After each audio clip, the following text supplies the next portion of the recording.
تونسا میں نکاح کی تقریب کا ایک دلچسپ واقعہ۔ حق مہر کے 5 سے 8 لاکھ مقرر کرنے کی بات ہو رہی ہے اور ساتھ 5 تولے سونا۔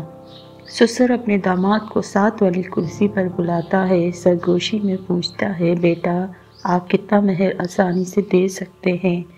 داماد کہتا ہے کہ آپ لوگ جو مقرر کریں منظور ہے، لیکن میں اگر زیادہ کوشش کروں تو 2 لاکھ تک دے سکتا ہوں۔ سسر نکاح خواہ کو کہتا ہے مہر 1 لاکھ ہوگا۔ جب سسر نے سونے کے متعلق پوچھا تو داماد نے کہا کہ میں 2 تولے بنا چکا ہوں، 3 اور بنا لوں گا۔ سسر نے سب کو مخاطب کر کے کہا کہ سونا 2 تولے ہوگا۔ سب عزیز و اقارب ناراض ہوئے کہ اتنے کم مہر اور سونے پر آپ نے کیوں بات ختم کی۔